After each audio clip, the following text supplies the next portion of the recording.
할렐루야.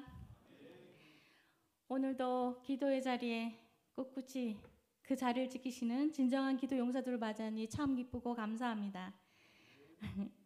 옆에 계신 분들과 이렇게 인사 나누실까요? 이왕이면 이렇게 손 하트 하셔가지고 사랑합니다, 축복합니다.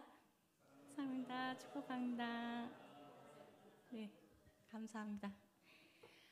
오늘은 회복의 손길이라는 제목으로 룻기를 통해 우리에게 주시는 하나님의 사랑과 은혜를 나누고자 합니다. 함께 말씀 나누실 때 마음속에 하나님의 사랑으로 가득해져서 모든 것을 이기는 은혜의 회복을 경험하시는 저와 여러분 모두가 되기를 축복합니다. 오늘은 유별나게 목이 더 마르네. 모두가 잘 아시고 저도 10번은 더 읽었을 룻기를 다시 묵상하면서 하나님은 하나님의 일을 하시기 위해 사람의 마음을 세심하게 살피신다는 것을 깨달았습니다.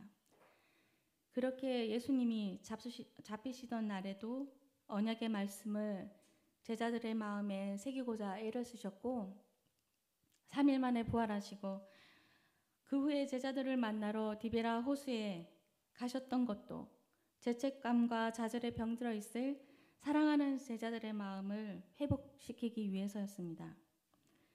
그리고 사람을 들어 쓰실 때 무조건 흠없고 깨끗하다고 쓰시는 것도 아니고 무조건 순종적이어서 쓰시는 것도 아니라는 것을 알게 되었습니다. 얼마나 간절한지 애간장이 녹는 처절한 슬픔 속에서도 그 마음이 지금 누구에게 향하고 있느냐, 그것이 가장 중요합니다. 룻기는 성경 말씀 중에 끼어있는 한편의 재미있는 이야기가 아니라 실패한 인생일지라도 비록 이방일지라도 하나님을 진정으로 만나면 사람의 마음이, 몸가짐이 더불어 인생이 통째로 바뀌는 기적의 주인공이 된다는 것, 그것을 저도 체험했기 때문에 오늘 여러분과 그 은혜를 함께 나누고자 합니다.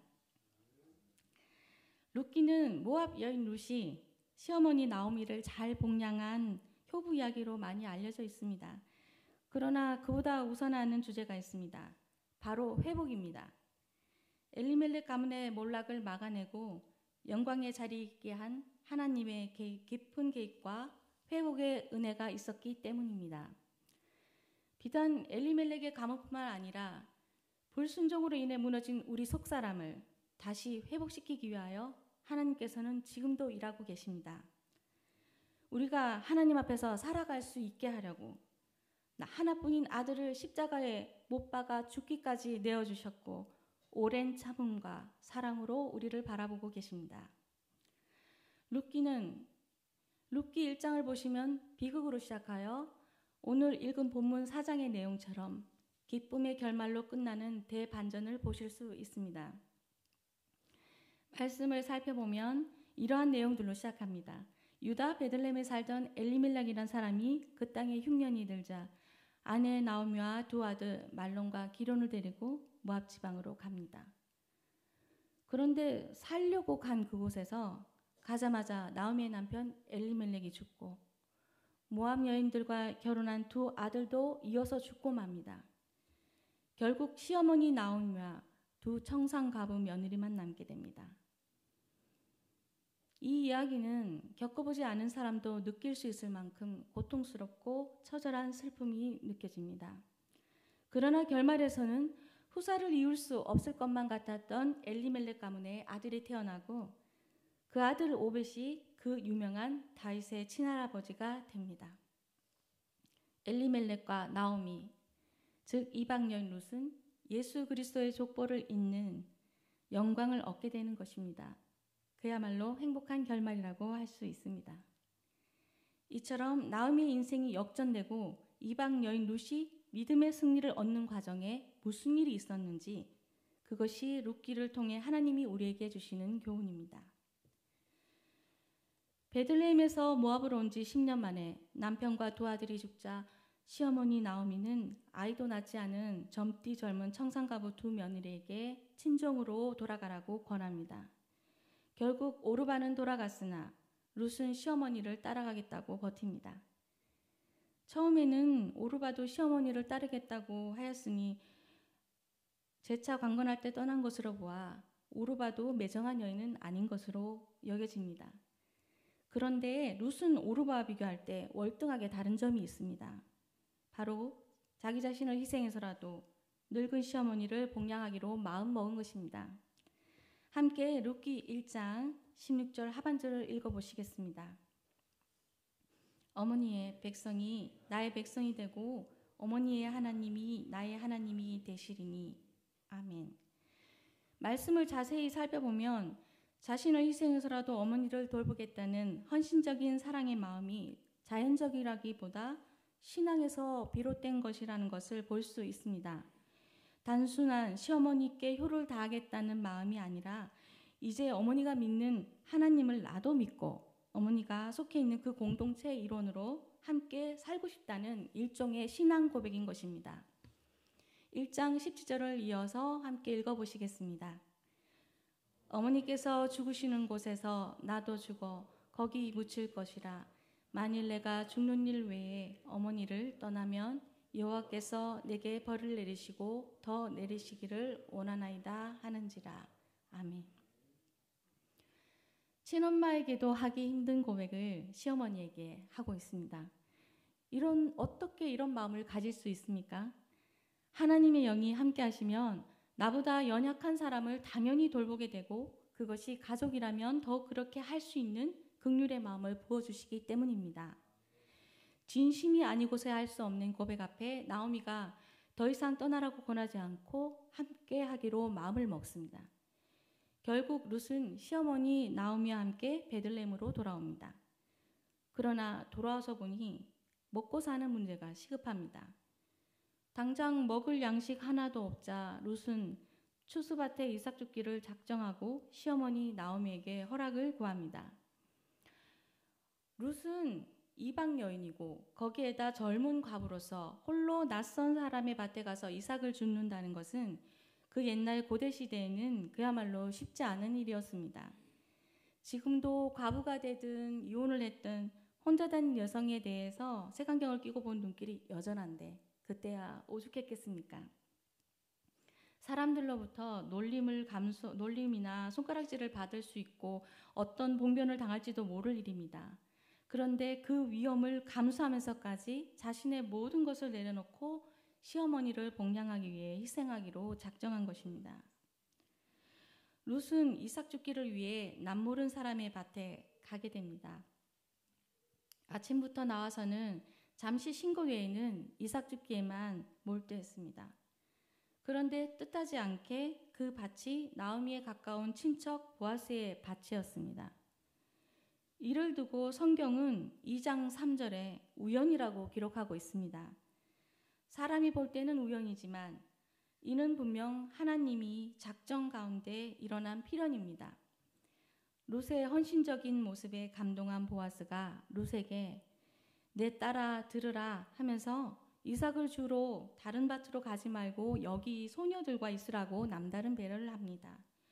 아울러 자기 일꾼들에게는 이삭 줍는 룻이 모르도록 일부러 흘러주라고 말합니다.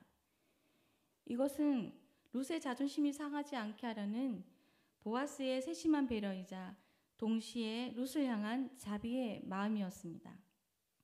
이러한 보아스의 배려와 자비로 말미암아 그날 주운 보리가 한 에바쯤 되었다고 말씀에 기록되어 있습니다. 이는 약 20kg 정도의 무게로 룻과 나오미가 며칠 동안 먹을 수 있는 상당한 양이 되는 것이었습니다. 그 후 룻의 이삭 줍기는 보리 추수에 이어서 밀 추수를 마치기까지 약 2개월간 계속되는데 그동안 보아스는 룻을 계속 지켜보았을 것입니다. 주님을 섬기며 살다 보면은 꽤 오랜 시간 믿음을 달아보시는 주님을 느낄 수가 있는데요. 우리는 힘겨울 때 빠른 기도의 응답과 하루아침에 모든 것이 바뀌는 기적을 원하지만 주님의 일이 완성되기까지 어떤 것은 정말 오랜 시간이 걸리기도 합니다. 저도 기도 제목 중 한 가지가 응답받기까지 15년이 걸렸습니다. 말이 15년이지 정말 많은 눈물과 애통함이 가슴을 적셨습니다. 어리석은 인간은 자꾸만 자기 욕심이 들어가서 창세기 16장의 아브라함처럼 약속의 아들 이삭을 얻기 전에 여종 하갈로부터 이스마엘을 얻은 그런 어리석은 행동을 우리는 날마다 저지르고 있습니다. 오히려 하나님의 늦어지는 응답 때문이라고 합리화하면서 자기 자신이 빨리 해결하려고 애를 씁니다. 그리고 언제나 하나님을 떠나 제 살 공리를 먼저 하는 것이 사실입니다. 기도 응답을 빨리 얻고 싶으십니까? 온 마음을 다해 진실하게 하나님의 나라를 위한 기도인지 먼저 살펴보시기 바랍니다. 그리고 어떠한 상황이 와도 가장 쉬운 길로 두리번거리지 마시고 오직 하나님의 긍휼함을 입도록 기도해야 합니다. 어느 날 시어머니 나오미가 룻에게 제안을 하나 합니다. 이제 보아스가 오늘 밤 추수한 곡식을 타작하러 밤늦게까지 일하다가 그곳에서 잠을 잘 텐데 그가 잠들거든 몰래 그의 곁에 누우라는 것입니다.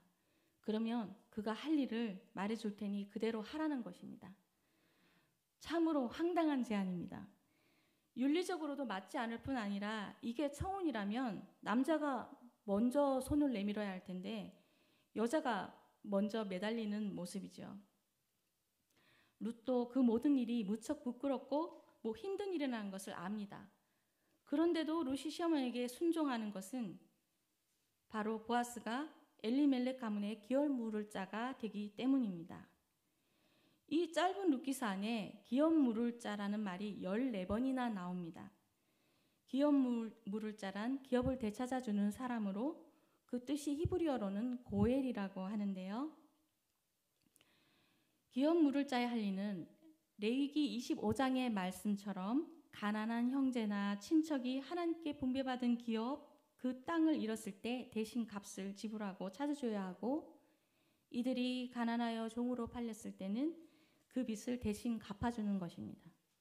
또한 신명기 25장에서는 형제가 아들 없이 죽었을 때 다른 형제나 가까운 친척이 미망인과 결혼해서 아들을 낳아 대를 이어주는 일 등이 기업 물을 자가 하는 일이라고 말씀합니다. 그러니까 룻이 시어머니의 제안에 순종한 이유는 결코 개인의 유익을 위해서가 아니라 보아스가 엘리멜렉 가문의 가까운 친척이기 때문에 그를 통해서 대가 끊길 위기에 있는 이 가문을 다시 일으키고자 회복시키기 위해서 그렇게 하기로 한 것입니다. 결국 룻은 개인적인 자존심, 명예, 행복 다 내려놓고 희생하는 마음으로 시어머니 말씀에 순종한 겁니다.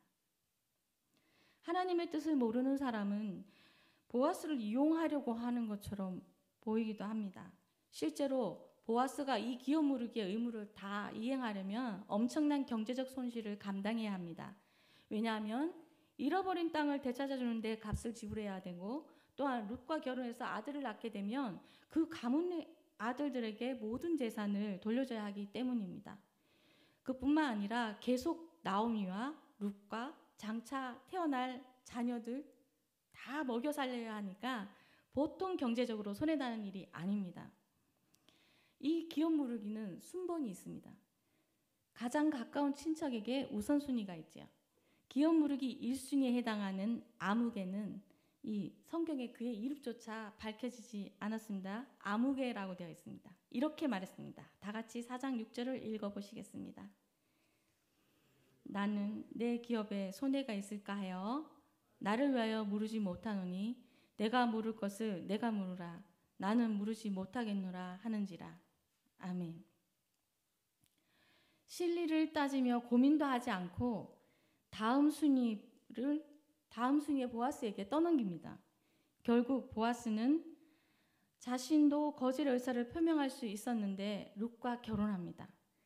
당장 룻을 사랑하는 것도 아니고 여러 가지 정말 힘든 부분이 많은데도 이렇게 한 것은 하나님의 계획하심이 틀림이 없습니다. 하나님이 기업 물을 자 1순위 아무개에게 룻을 제대로 보여주시지 않은 점과 피 한 방울 섞이지 않은 시어머니를 온 마음을 다해 섬기는 룻의 헌신에 보아스만이 감동하였고 그래서 하나님의 사람이었던 그의 마음에도 룻과 같이 자신을 희생해서라도 친족의 가문을 세워주고 이롭게 하려는 헌신적인 사랑이 점점 생겨나서 다음 기업 물을 자가 기꺼이 된 것입니다. 이처럼 엄청난 재상사의 손해와 희생을 감수하고서라도 헌신적이고도 깊은 자비의 사랑을 보여준 보아스의 기업 무르기는 우리의 진정한 기업 무를 자가 되시는 예수 그리스도의 모습을 닮아 있습니다. 예수님은 십자가 희생을 통해 사탄에게 빼앗겼던 우리의 기업을 찾아주셨고 제 종되었던 우리를 해방시켜 주셨으며 우리의 원수를 대신 갚아주심으로 영원한 하나님 나라의 상속자로 진정한 기업 무를 자가 되어주셨습니다. 그리 얼마나 고통스럽고 수치스러운지 얼마나 외로운 길인지 다 아시면서도 영원한 멸망 가운데 처할 수밖에 없는 우리를 또 몰락해 가던 엘리멜렉의 가문과 그들의 생명을 살리신 것처럼 헌신적인 사랑, 이 사랑으로 우리를 회복시키신 것입니다. 사랑하는 여러분, 오늘 하나님께서 우리에게 하시고자 하시는 말씀은 바로 룻과 보아스가 그랬던 것처럼 하나님의 은혜와 사랑을 받은 자라면 어떠해야 하는가, 우리가 어떻게 해야 하는가를 말씀하고 있습니다. 엘리멜렉 가문이 예수 그리스도의 족보를 잇는 영광을 얻고 온전한 회복이 이루어진 것처럼 한 공동체가 바로 서기 위해서는 룻과 보아스처럼 계산 없는 희생적인 헌신이 있어야 함을 말씀하고 있는 것입니다. 특별히 교회는 주님께서 피로 값주고 세워주신 사랑의 공동체입니다. 진정 주님으로부터 제사함을 받고 희생적인 사랑을 받은 우리라면 동일하게 받은 대로 베풀어야 합니다. 나의 유익이 아니라 공동체의 유익을 위해서 주님의 사랑으로 봉사하고 헌신하며 충성하는 나보다 남을 낮게 여기며 겸손하게 낮아지는 모습, 이것이 주님으로부터 희생적인 사랑과 진정한 회복을 얻은 자의 모습이 아니겠습니까? 내 생각과 다르더라도 왜 그렇게 생각하는지 한 번 더 고민해주고 나보다 믿음이 약해 보이는 지체를 위해서 가리키는 손가락을 접고 주님 앞에 나아가 중보기도 하는 것, 이것이 우리 모두가 살고 모두가 회복되길 원하시는 하나님의 진정한 소망일 것입니다. 물론 우리는 연약하여 흔들릴 때도 있습니다. 그러나 우리를 대가 없이 사랑하시는 주님의 그 보혈의 능력을 믿는다면 이방 여인 룻이 하나님의 영에 사로잡혀 기쁘게 헌신하는 삶을 살았던 것처럼 우리도 주님의 마음을 갖고 살아갈 수 있습니다. 공동체가 살아나면 그 지체인 우리는 당연히 영적으로 건강하여 그 은혜를 더욱 많이 나눌 수 있습니다.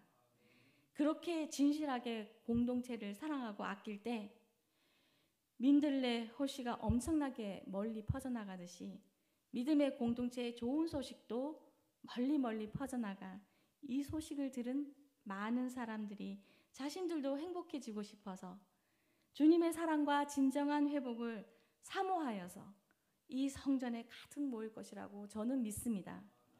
이러한 은혜와 축복이 우리 모두에게 속히 일어나길 주님의 이름으로 축복합니다. 아멘. 기도하시겠습니다.